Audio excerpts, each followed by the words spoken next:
Parang may leeg na siya dito sa Oops, meron to, konti. May konti itong isa, ayan oh.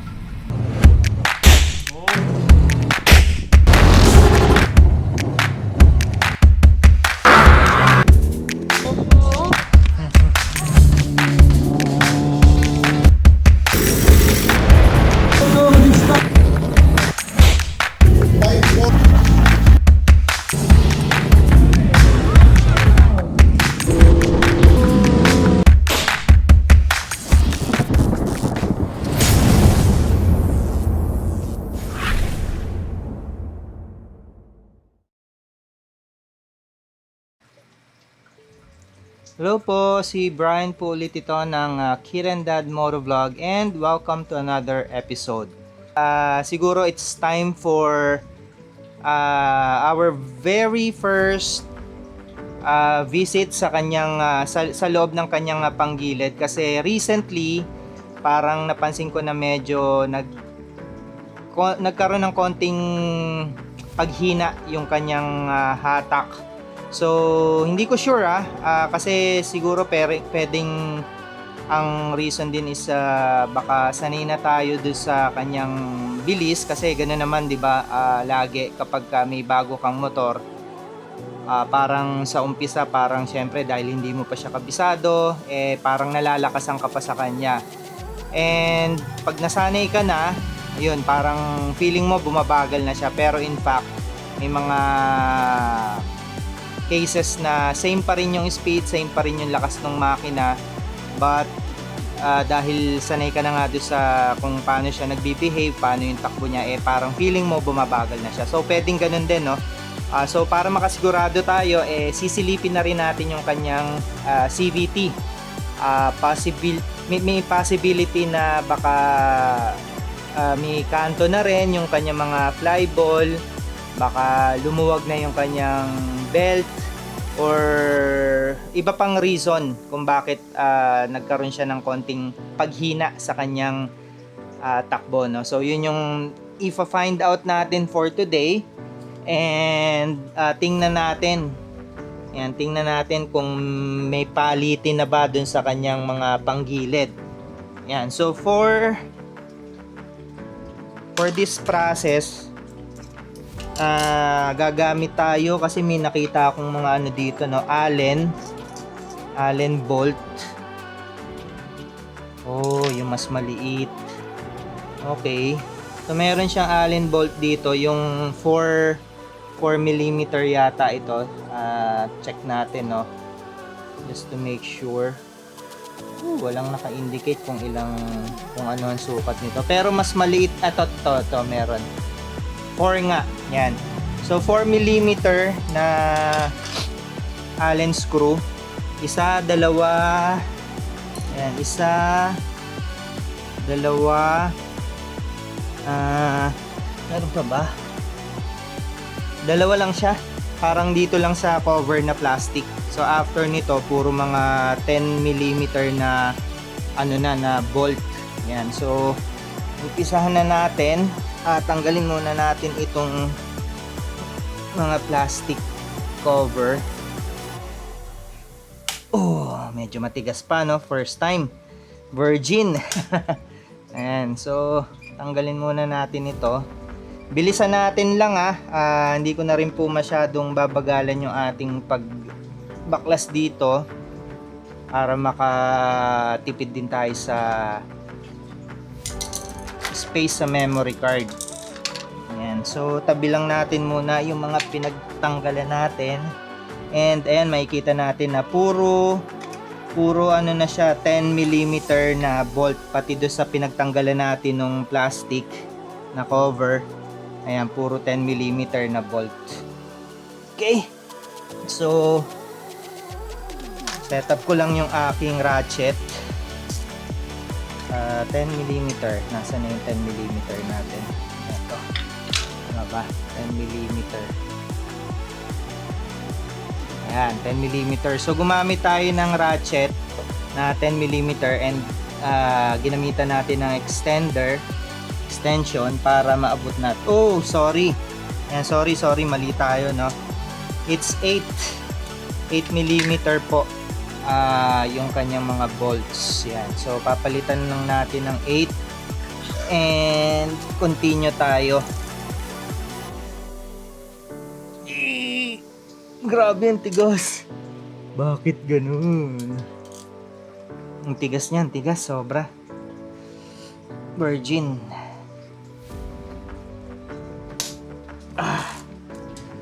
Grabe ang titigas.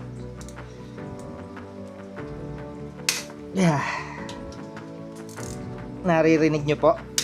Medyo nagpa-pop siya, no? So tanggalin muna nga natin itong isa pang plastic na cover dito para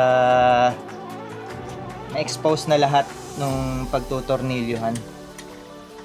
So tingin ko kailangan din tanggalin itong part na ito kasi nakaharang din siya doon sa ibang mga tornilyuhan na nandun sa loob. Pero titingnan natin kung kailangan pa. Baka pwedeng sungkitin na lang natin siya para at least less na yung ating babaklasin.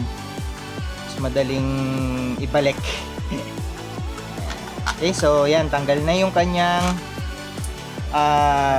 plastic cover doon sa kanyang cover ng kanyang CVT, and tatanggalin lang natin itong parang breather hose nya. So set aside lang muna natin ulit yan. So makikita natin, no, medyo madumi na yung kanyang filter, may mga kung ano ng mga debris. So tatanggalin din natin yan mamaya. Okay, and yan, mukhang kaya naman sundutin, no? Kasya naman siguro yung ating ratchet dito. Tatanggalin lang natin yung extender para maipwesto natin dun sa bandang loob. Yan, so continue tayo. Kala nga, tutok ko lang yung electric fan sa atin, medyo mainit.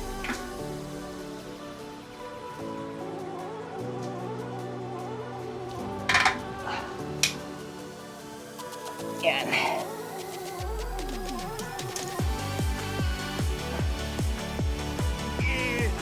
Grabe, ang tigas. Dapat yata dito yung T. Pero wala tayo ng T. So ito talagang gagamitin natin. Ingatan lang po natin na kailangan shoot na shoot yung dulo, no? Para hindi siya kumabyos and hindi natin damage yung mga bolt, kasi may posibilidad po na bumilog siya once na mali tayo ng pagkaka-insert, and mahihirapan po tayo and delikado kasi once na mabilog natin yan, lalo na sa virgin, mahihirapan tayong buksan na siya. Mukhang kakailanganin siguro natin ng tanggalin din itong gilid na to kasi parang hindi kakayanin na nakakabit siya. Ayun. Yeah, subukan natin. Subukan pa rin natin. Ito siya. Hindi masikip yung isa, parang lalagyan. Kabitan lang yata siya ng isang breather hose dun. So ito ang magiging challenge natin konti. So tingnan natin, mukhang kaya naman. Sana kaya. Ayun. Okay, so nabuksan naman natin siya and looks like hindi na natin kailangan tanggalin yung plastic na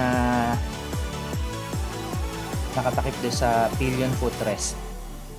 Yan. So may probability rin po na iba-iba yung sukat ng mga tornilyo dyan, depende doon sa pwesto nya. So mas maganda po na kapag sinet aside natin siya, i-layout natin sila according dun sa pagkakapwesto talaga nila, para hindi natin sila mapagpalit-palit.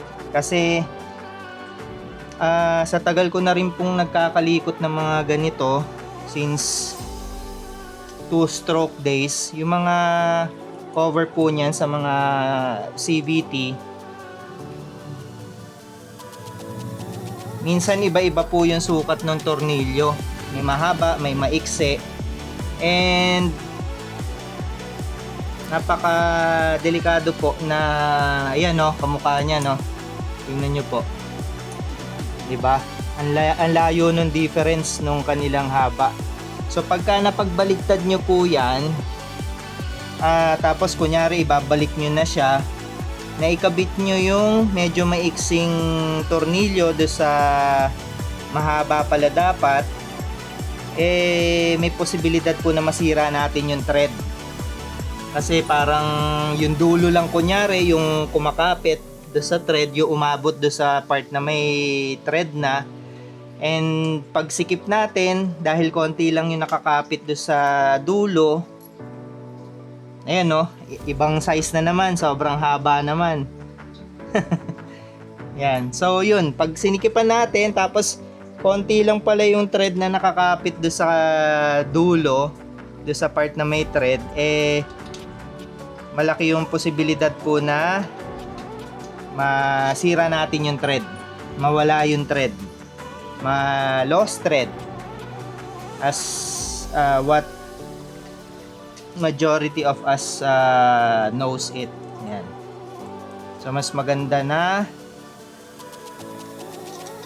pagsunod-sunurin natin sila, i-layout natin sila according sa kung paano natin sila na tanggal.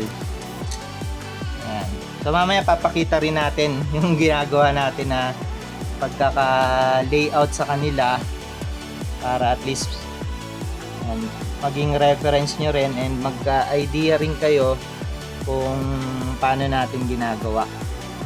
Ayan. And ang natitira na lang yan bale is yung gitna na lang,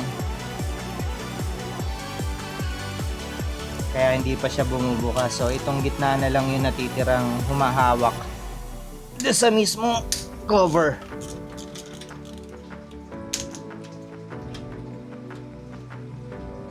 Yan. And for sure, ano pa to no, meron pa to nung parang waterproofing na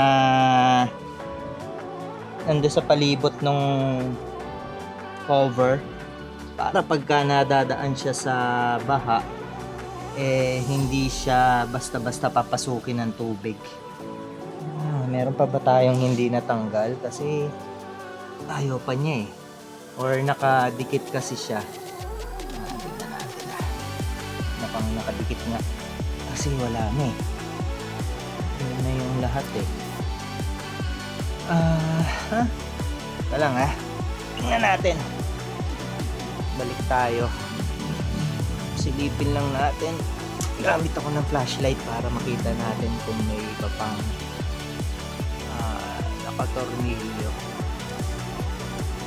Wala naman na,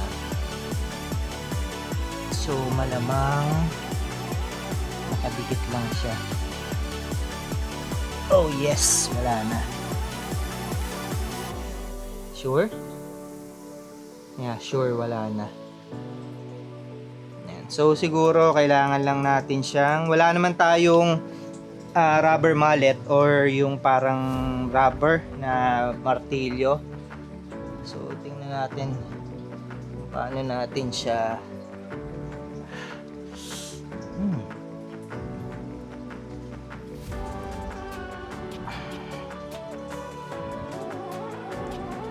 natin siya tatanggalin. Teka, pause muna tayo para makatipid tayo. Okay, so yun, ano lang pala talaga siya, medyo maganit lang siya, matigas lang siya. So trinay natin alog-alogin and tanggal na natin yung pinaka-cover niya. So now, ito, tatanggalin natin yung pulley kasi yung bola, yung first nating chechikin, yung belt sobrang matigas pa naman siya. So para doon sa pulley, mas maganda gamitan natin siya ng impact drive kasi Pagka dinaan natin siya sa mano-mano, hirapan tayo, and at the same time may possibility na masira natin yung mga part ng panggilid. So for this one, gagamit tayo ng 22. Ayan, 22 mm na socket. And yun nga, gagamit tayo ng impact. Okay? Yan, so tutok natin para makita nyo yung malapitan yung pinaka-process na, no?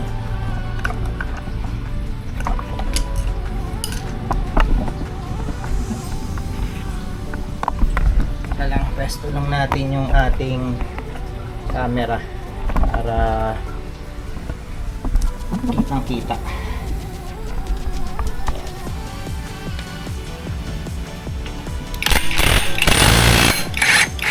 Alright, so just like that, natanggal na natin yung kanyang tornilyo. Ganun lang po kadali, basta gagamitan natin ng proper tools.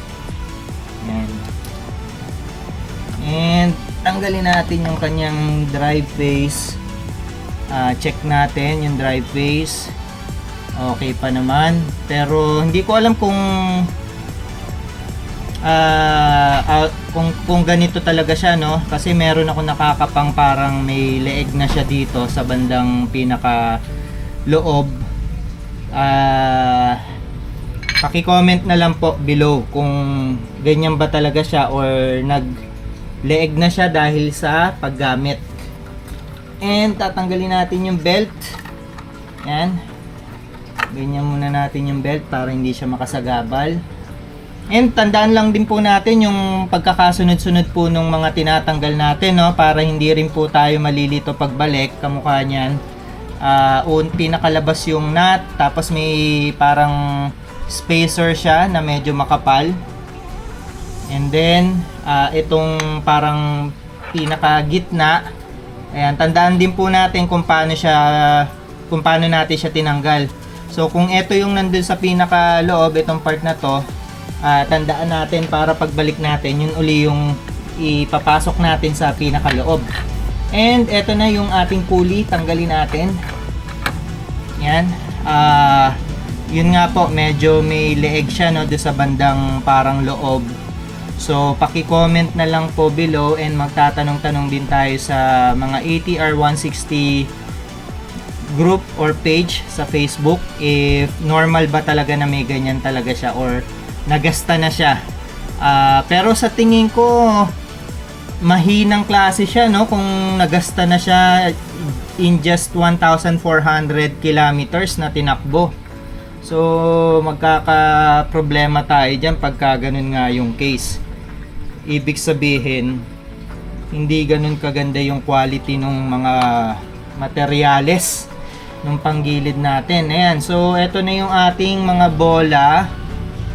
Inspeksyonin natin isa-isa kung meron na ba siyang mga kanto.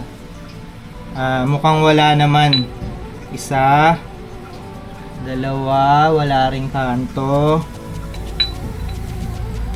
Tatlo, wala ring kanto. Apat, oops, meron to, konti. May konti itong isa, ayan, oh. So palitin na yan. At binalikan ko lang yung isa muna, baka meron din. Hindi, wala. Okay, so pang-lima,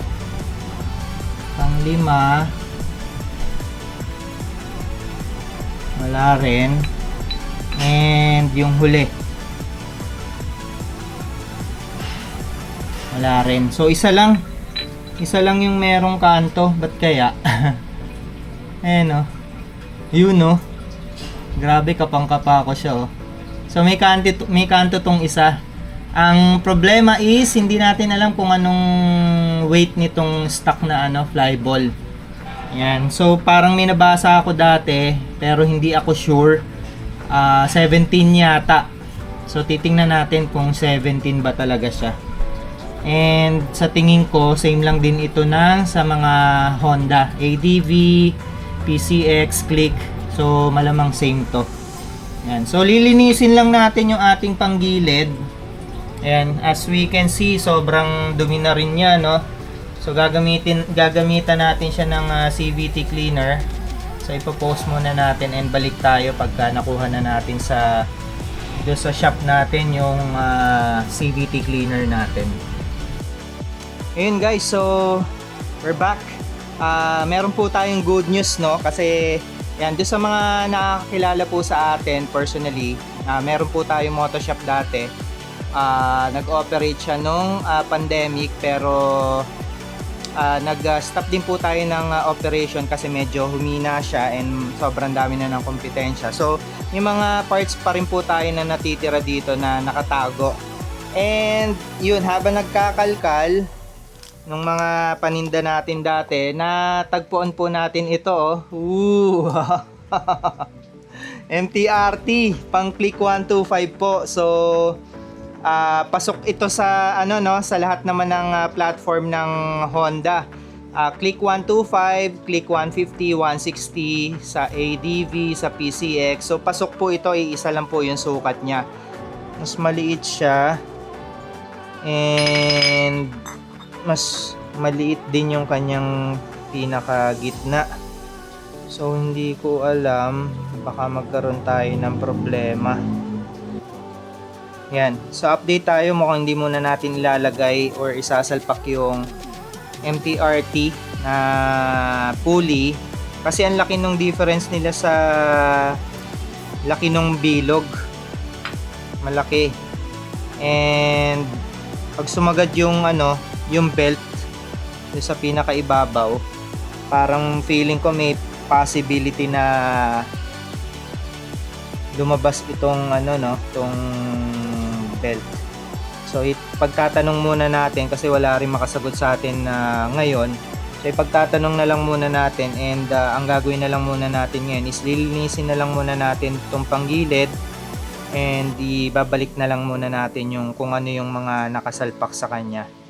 Yan. So yun lang, lilinisin muna natin and well, siguro hindi na natin papakita yung pagbabalik natin, no? Yung pagsasarado natin since irrelevant naman na siya. Yan. So yun lang.